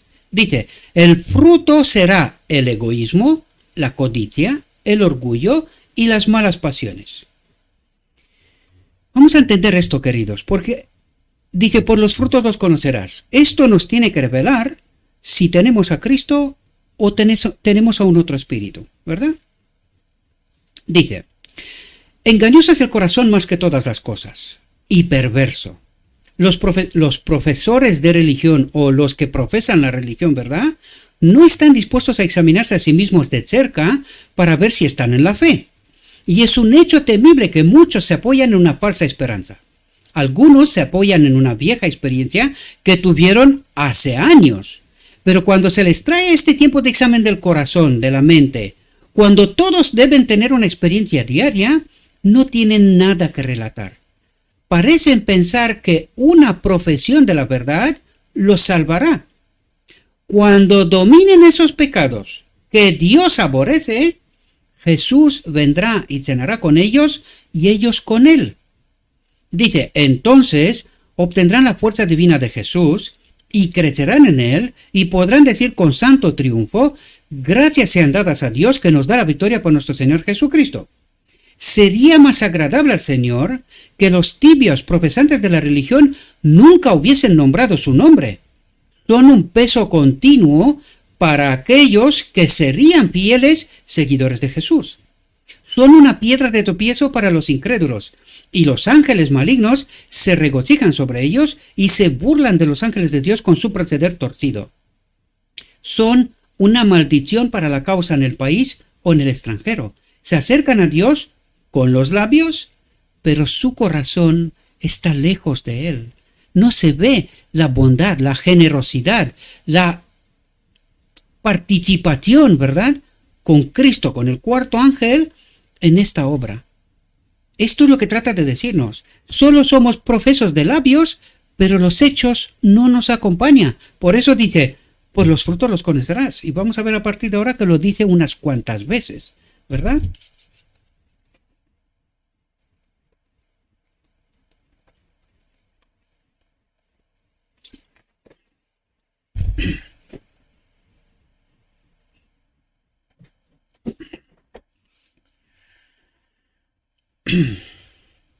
Dice, se me mostró que el pueblo de Dios no debe imitar las tendencias del mundo o las modas del mundo, ¿verdad? Algunos lo han hecho y están perdiendo rápidamente el carácter peculiar y santo que debería distinguirlos como pueblo de Dios. Se me recordó el antiguo pueblo de Dios y se me indujo a comparar su vestimenta con la de estos últimos días. ¿Qué diferencia? ¿Qué cambio? Entonces las mujeres no eran tan atrevidas como ahora. Cuando salían en público, se cubrían el rostro con un velo. En estos últimos días, las modas son vergonzosas e inmodestas. Se notan en la profecía. Fueron introducidas por primera vez por una clase sobre la cual Satanás tiene todo el control. Satanás tiene todo el control, la cual, pasados de sentimiento, sin ninguna convicción del Espíritu de Dios, no puse yo nada, está en el texto, se entregaron a la lascivia para hacer con avaricia toda inmundicia. Si el profeso pueblo de Dios no se hubiera apartado grandemente de él, habría ahora una marcada diferencia entre su vestimenta y la del mundo.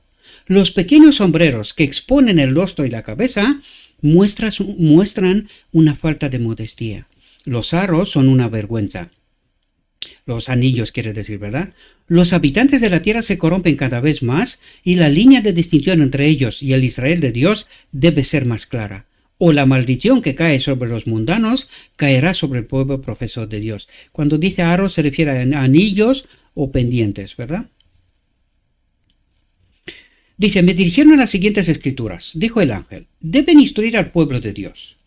Así también que las mujeres se atavien con ropa modesta, con pudor y sobriedad, no con peinados ostentosos, ni oro, ni perlas, ni vestidos costosos, sino, lo cual conviene a las mujeres que profesan la libertad, con buenas obras, cuyo adorno no sea el externo de trenzar el cabello, ni el de llevar oro, ni el de vestirse, sino el hombre oculto del corazón en lo que no es corruptible, el ornato de un espíritu manso y apacible, que es de gran estima delante de Dios. Porque así también se ataviaban antiguamente las santas mujeres que confiaban en Dios. Jóvenes y mayores, Dios os está poniendo a prueba. Estás decidiendo tu propio destino eterno. ¿Con esto? ¿Con lo que acaba de contarnos, queridos? Pues ni siquiera, bueno, hablamos de la Trinidad antes, ¿verdad? Pero fijaos lo que dice, la no presencia de Jesús, o de Jesucristo, ¿cuáles son las consecuencias? De eso nos está hablando. ¿Cuáles son las consecuencias de no tener a Cristo? ¿Verdad? Dije, estás decidiendo tu propio destino eterno. Tu orgullo, tu amor por seguir las modas del mundo, tu conversación vana y vacía, tu egoísmo, todo se pone en balanza y el peso del mal está temerosamente contra ti.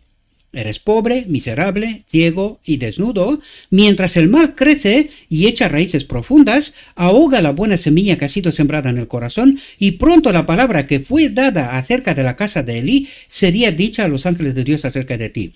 Vuestros pecados, que son la consecuencia de no tener a Jesucristo, por eso nos habla de pecados. Los pecados son la consecuencia de estar separados de Dios, del pecado, del único pecado. Estar separados de Dios, Él no puede retener nuestros rasgos pecaminosos, y estas son las consecuencias de lo que nos está hablando aquí, ¿verdad? Que no es otra cosa más que el mensaje. Cristo es nuestra justicia, Él sujeta al mal. Lo encontraréis en el párrafo famoso que os digo siempre en su templo. Léalo y al final termina así. Cristo sujeta al mal y lo tira en el fondo del mar, dice. Del olvido, quiere decir, ¿verdad? Dice, mientras el mal crece y echa raíces profundas, ahoga la buena semilla que ha sido sembrada en el corazón. Y pronto la palabra que fue dada acerca de la casa de Elí será dicha a los ángeles de Dios acerca de ti. Vuestros pecados no serán purgados con sacrificio ni ofrenda para siempre. Vi que muchos se lisonjeaban de ser buenos cristianos en la Odisea, formales. Todo parece bien, pero solo parece, ¿verdad? Sin tener un solo rayo de luz de Jesús. ¿Qué nos decía los párrafos que leímos al principio? Sin tener un solo rayo de luz de Jesús, pero sí que tiene luz. ¿De dónde? Del trono del lugar santo, del enemigo de Dios. A él adora la Odisea, ¿verdad? No saben lo que es ser renovados por la gracia de Dios. No tienen experiencia viva para sí mismos en las cosas de Dios. ¿De qué os estaba hablando yo una y otra vez? El Evangelio es una experiencia, queridos. No es teoría. Es una vida transformada. Es otra cosa. Es otra cosa. No se puede contar. Se tiene que vivir. Y solo se tiene que vivir de una manera. Siguiendo a Jesús. A donde Él me lleve. Por muy sorprendente que sea el camino. ¿Verdad? Dice, y vi que el Señor estaba afilando su espada en el cielo para cortarlos. Oh, que cada profesor tibio pudiera darse cuenta de la obra limpia que Dios está a punto de hacer entre su pueblo profeso. ¿Qué es la espada del Señor? Dice, el Señor estaba afilando su espada en el cielo. ¿Con quién estaría peleando en el cielo? ¿Qué es esta espada, queridos? La verdad que cortan carne viva, dice, la verdad que cortan carne viva. Y dice, y vi que el Señor estaba afilando su espada en el cielo para cortarlos. Quitar el mal, cortar en carne viva, quitar el mal, como un cirujano, una operación de cirugía que quita el tumor, aquello, el cáncer, lo que está mal, para salvar al paciente. Esta es la obra de nuestro cirujano. ¿Comprendéis? Dice, queridos amigos, no se engañen acerca de su condición. La Odisea, en nombre de Cristo Jesús te lo pido, no te engañes. Morirás, despierta. Amigos, no se engañen acerca de su condición. No pueden engañar a Dios. Dice el testigo verdadero, yo conozco tus obras. El tercer ángel está conduciendo a un pueblo paso a paso cada vez más alto. A cada paso serán puestos a prueba. ¿Tienes esta experiencia, queridos? ¿Tienes esta experiencia? ¿Estás probado? ¿Qué vimos al principio con la sierva? Dios le estaba advirtiendo, vas a ser probadas. Recuerden a Pablo. Y la respuesta del Señor era, bástate mi gracia, mi espíritu. Mi gracia, mi espíritu. Bástate mi espíritu. Tú sigue caminando. Deja de quejarte. ¿Verdad? ¿Verdad? Y esta es por donde empezó la sierva, diciendo, ¿qué es lo que hacía enemigo en su vida?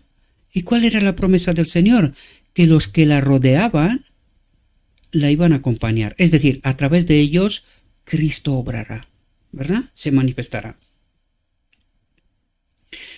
Dice, el plan de benevolencia sistemática agrada a Dios. Y aquí vino mi sorpresa, queridos. Aquí me di cuenta de mi gravísimo error. Y que este error que yo tenía en mi mente me ha llevado donde estoy. En esta crisis económica, depresión, de salud, en fin, de todas las cosas. Porque yo le estaba diciendo los días pasados, digo, creo que me he vuelto loco. Cuando tenía 40 o 40 y algo años, yo rechazaba estas obras. Y ahora que me estoy acercando a los 60, 54, ¿verdad? Voy caminando hacia 60, digo, me metí a reformar un chalet yo solo. Hay que estar mal de la cabeza, ¿verdad? Pero no mal, lo siguiente. Y ahí está mi error, queridos. No comprender esta realidad.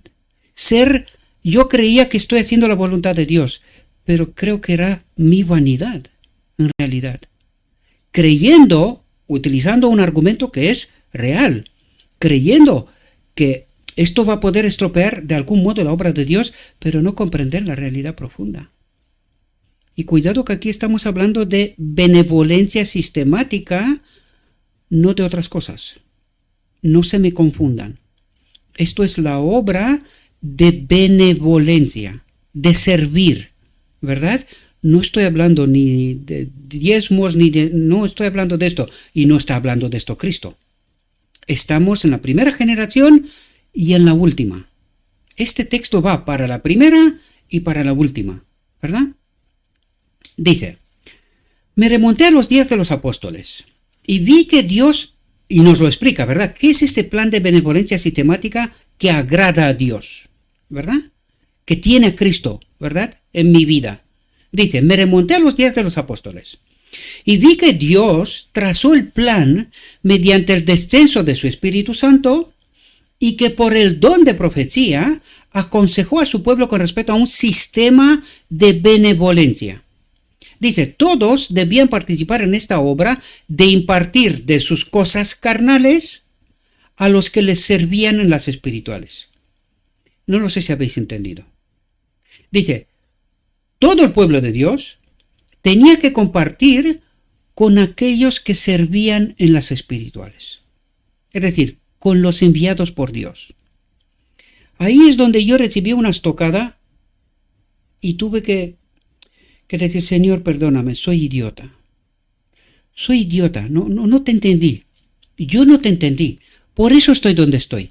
Por eso me di cuenta que yo había preparado este tema hace casi 3 semanas, lo tenía en el escritorio, pero, y en realidad era la respuesta de Dios a mi pregunta, ¿es tu voluntad, Señor, que me meta yo en esta obra?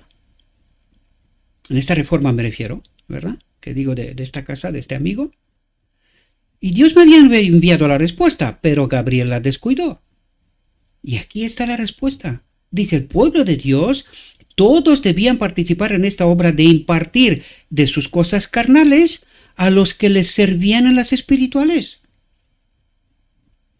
¿Comprendéis? Yo cuando entendí esto, me quedé sin palabras. Porque no estamos hablando de la Odisea, queridos. La Odisea tiene su sistema, sus maestros, sus salarios, sus cosas. Aquí Dios está hablando del pueblo. Fijaos de dónde dice, me remonté a los días de los apóstoles. Aquí era un pueblo. No había una iglesia oficial, institución, no, eso no existía. Eso era, dice, vi que Dios trazó el plan mediante el descenso de su Espíritu Santo. Cristo mismo. Es bajo la guía de Cristo mismo. ¿Quién es la iglesia? Cristo, no una organización ni nada por el estilo. Todos debían participar en esta obra de impartir de sus cosas carnales a los que les servían en las espirituales. También se les enseñó que a las viudas y los huérfanos tenían derecho a su caridad. Ahora, aquí hay 2 cosas que nos dice. Primero, que los enviados de Dios no tienen un sueldo, que dependen de sus hermanos. ¿Comprendéis? dependen de sus hermanos. 2. Laodicea tiene sueldos. Nunca debería de haber tenido. Porque todos debemos depender del Espíritu Santo, es decir, de Cristo mismo. Así es como tiene que vivir el pueblo de Dios, por fe, no por otra cosa. Si el pueblo de Dios tiene el Espíritu Santo, entonces ellos darán la benevolencia a los que les sirven. Y los que les sirven, si sirven por el Espíritu Santo, por sus obras lo conocerás. El pueblo impartirá de sus cosas carnales. Esta es la forma en cual Dios estableció. El plan de benevolencia sistemática agrada a Dios, dice. Porque los diezmos, queridos, eran exclusivamente para la evangelización y no para sueldos. Y ya sé que estoy tocando una vaga sagrada, pero estamos al final.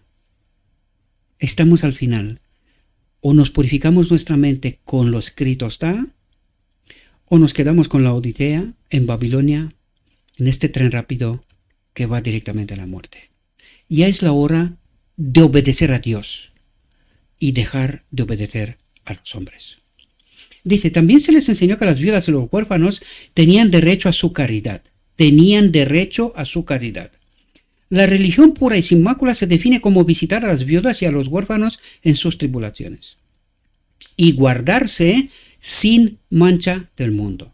Vi que no se trataba simplemente de compadecerlos con palabras de consuelo en su aflicción, sino de ayudarlos, si lo necesitaban, con nuestros bienes. O sea, materialmente, queridos. No, oraré por ti y que lo haga Dios. ¿Y cómo obra Dios?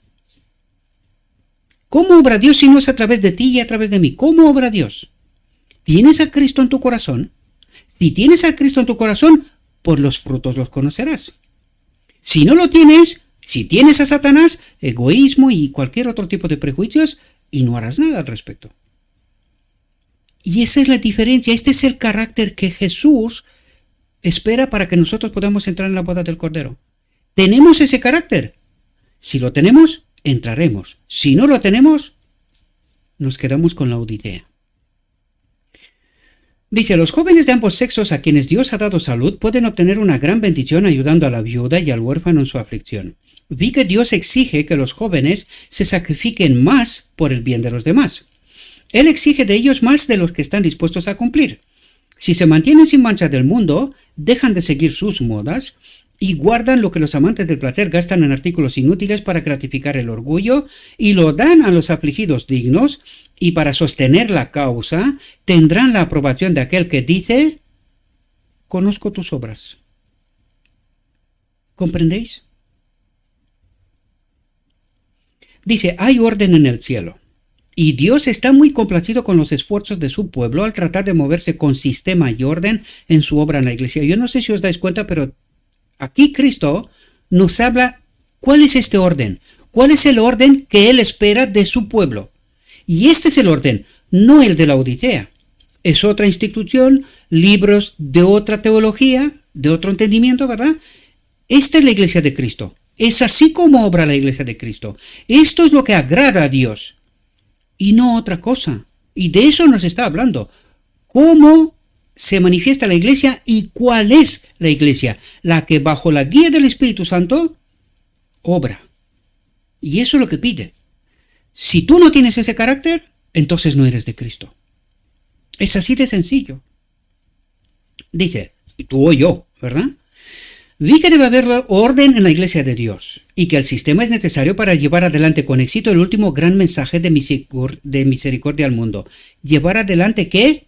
El último gran mensaje de misericordia al mundo. ¿Cuándo es esto? Ahora. Dios está guiando a su pueblo en el plan de benevolencia sistemática. ¿Quién? Dios. ¿Tienes a Cristo? Entonces tendrás ese carácter. Si no tienes a Cristo, olvídate. Dice, Dios está guiando a su pueblo en el plan de la benevolencia sistemática. Y este es uno de los puntos mismos a los que Dios está llevando a su pueblo, que cortará lo más íntimo con algunos. ¿Qué querrá decir aquí?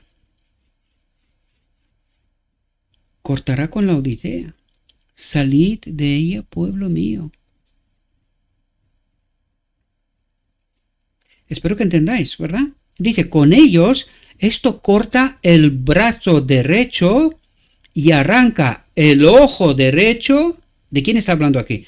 De los que se van a poner en la Odisea como la moto. Pero Gabriel, ¿de qué estás diciendo? ¿Que destruye la iglesia? ¿Cuál iglesia? La Odisea, esta no es el pueblo de Dios. Está en Babilonia, está apostasiada. Está escrito, lo hemos demostrado. No estamos diciendo lo que no está escrito. ¿Y de qué habla aquí? Con ellos esto corta el brazo derecho y arranca el ojo derecho, mientras que para otros es un gran alivio.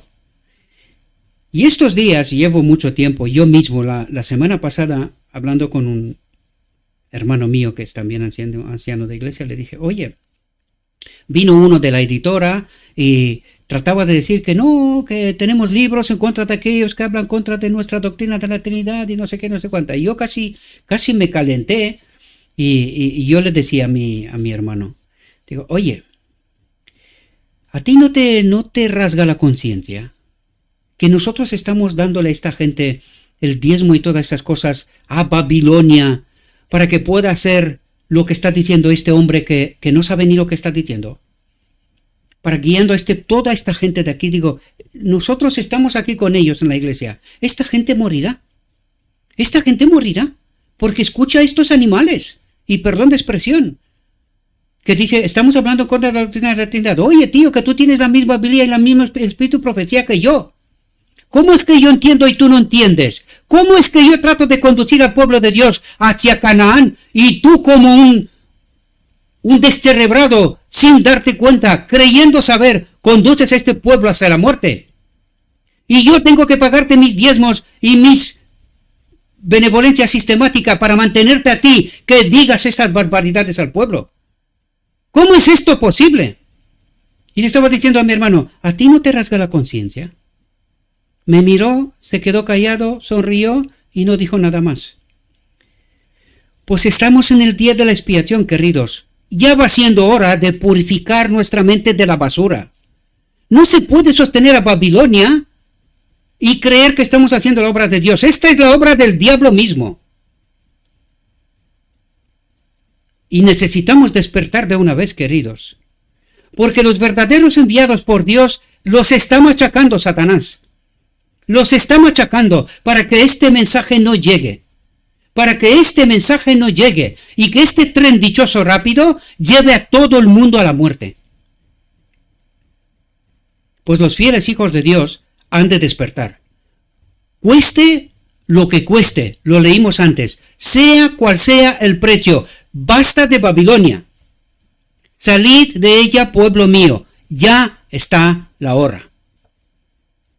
Esto no significa que no iré a la iglesia, pero queridos, o estamos con Babilonia o estamos con Jesús.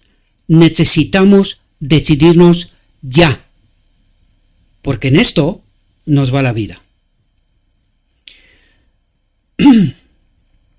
Dice, a las almas nobles y generosas, las exigencias que se les imponen les parecen muy pequeñas y no pueden contentarse con hacer tan poco. Algunos tienen grandes posesiones y si las guardan para fines caritativos según Dios les ha prosperado, la ofrenda les parece una gran suma.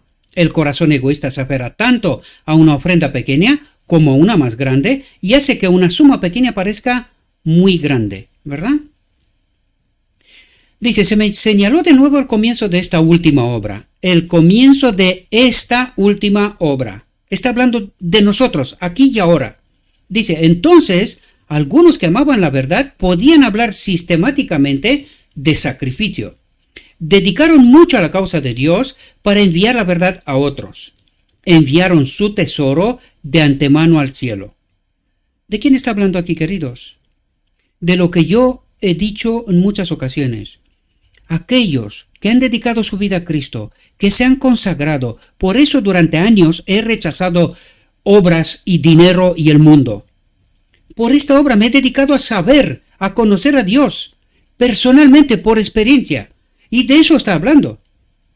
Y fijaos lo que dice. No lo digo yo, lo dice Cristo. Lo único que necesitamos es escuchar al testigo fiel.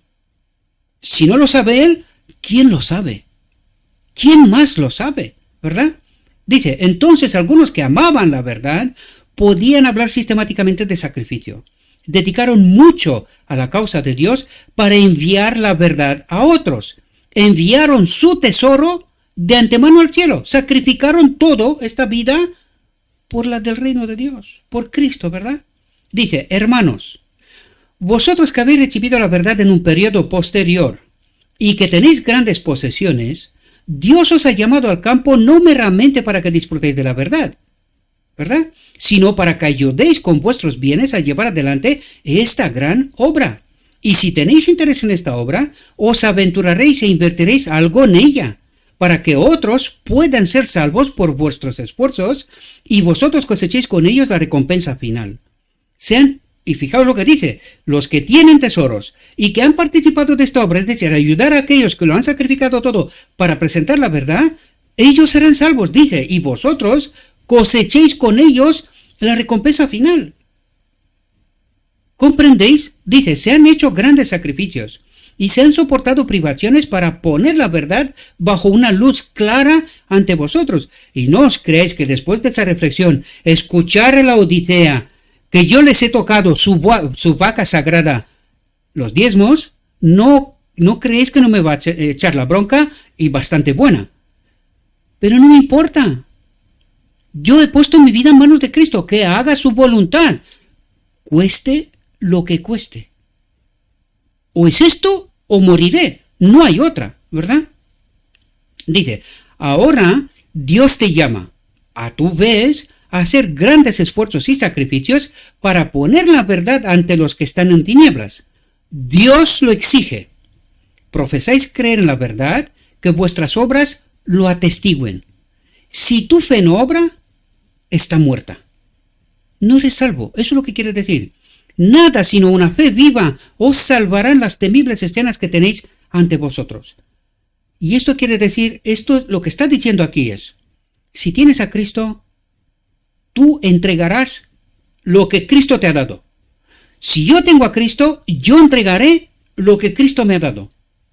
Este es el intercambio, queridos. Esta es la experiencia del amor.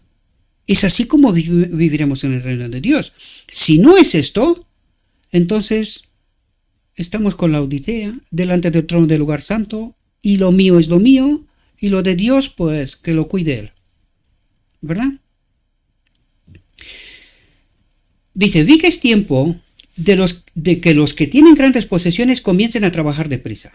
Es tiempo de que no solo las almacenen como Dios las está prosperando ahora, sino como Él las ha prosperado. En los días de los apóstoles se hicieron planes especiales para que algunos no fueran aliviados y otros agobiados. Se hicieron arreglos para que todos compartieran por igual las cargas de la iglesia de Dios según sus diversas capacidades. Dijo el ángel, el hacha debe ser puesta en la raíz del árbol. Los que como Judas han puesto su corazón en los tesoros terrenales se quejarán como él. Su corazón codiciaba el costoso ungüento derramado sobre Jesús y trató de ocultar su egoísmo bajo una piadosa y concienzuda consideración por los pobres. ¿Por qué no se vendió este ungüento por 300 peniques y se dio a los pobres? Deseaba tener el ungüento en su poder, no lo prodigaría así al Salvador. Lo aplicaría a su propio uso, lo vendería por dinero, apreciaba a su señor lo suficiente como para venderlo a hombres malvados por unas pocas piezas de plata. Así como Judas invocó a los pobres como excusa para su egoísmo, así los cristianos profesos, cuyos corazones son codiciosos, tratarán de ocultar su egoísmo bajo una falsa conciencia. ¿Entendéis? O temen que al adoptar la benevolencia sistemática nos estemos volviendo como las iglesias nominales, que tu mano izquierda no sepa lo que hace la derecha. Parecen tener un deseo concienzudo de seguir exactamente la Biblia tal como ellos la entienden en este asunto, pero descuidan por completo la clara admonición de Cristo. Vended lo que tenéis y dad limosna, ¿verdad? Dice, mirad que no hagáis vuestra limosna delante de los hombres para ser vistos de ellos. Algunos piensan que este texto enseña que deben ser secretos en sus obras de caridad, y no hacen sino muy poco, excusándose porque no saben cómo dar. Pero Jesús lo explicó a sus discípulos de la siguiente manera: por tanto, cuando hagas tu limosna, no toques trompeta delante de ti, como hacen los hipócritas en las sinagogas y en las calles, para tener gloria de los hombres. En verdad os digo que ya tienen su recompensa. Daban para ser considerados nobles y generosos por los hombres. Recibieron la alabanza de los hombres, y Jesús enseñó a sus discípulos que esta era toda la recompensa que tendrían. Con muchos, la mano izquierda no sabe lo que hace la derecha, porque la derecha no hace nada digno de la atención de la izquierda. Es decir, hace lo que tanto la izquierda como la derecha hace siempre. Esta benevolencia sistemática, ¿verdad? De lo que nos está hablando ahora, y que agrada a Dios, ¿verdad? Dice, esta lección de Jesús a sus discípulos era para reprender a los que deseaban recibir gloria de los hombres. Realizaban sus limosnas en alguna reunión muy pública, y antes de hacer esto se hacía una proclamación pública anunciando su generosidad ante el pueblo, y muchos daban grandes sumas simplemente para que su nombre fuera exaltado por los hombres. Y los medios dados de esta manera eran a menudo extorsionados de otros, oprimiendo al asalariado en su salario y moliendo la cara del pobre. Dice, me mostraron que esta escritura no se aplica a los que tienen la causa de Dios en el corazón y utilizan sus medios humildemente para avanzarla.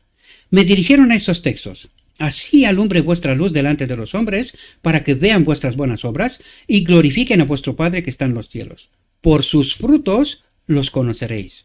Se me mostró que el testimonio de las Escrituras armonizará cuando se entienda correctamente. Las buenas obras de los hijos de Dios son la predicación más eficaz que tiene el incrédulo. Piensa que debe haber fuertes motivos que impulsen al cristiano a negarse a sí mismo y usar sus posesiones para tratar de salvar a sus semejantes. No es como el espíritu del mundo. Tales frutos testifican que sus poseedores son cristianos genuinos. Parecen alcanzar constantemente un tesoro incorruptible. Con cada donativo y ofrenda debe haber un objeto adecuado ante el dador, no para mantener a nadie en la ociosidad, no para ser vistos por los hombres o obtener un gran nombre, sino para glorificar a Dios haciendo progresar su causa. Algunos hacen grandes donaciones a la causa de Dios, mientras que su hermano, que es pobre, puede estar sufriendo cerca de ellos y no hacen nada para aliviarlo. Pequeños actos de bondad realizados para su hermano de una manera secreta unirían sus corazones y serían notados en el cielo. Vi que en sus precios y salarios los ricos debían hacer una diferencia en favor de los afligidos y de las viudas y de los pobres dignos que hay entre ellos. Pero sucede con demasiada frecuencia que los ricos se aprovechan de los pobres, cosechando todos los beneficios que se pueden obtener y exigiendo hasta el último céntimo por cada favor. Todo está escrito en el cielo. Yo conozco tus obras. No podemos esconder nada de Dios. Él conoce el corazón, la mente, ¿verdad?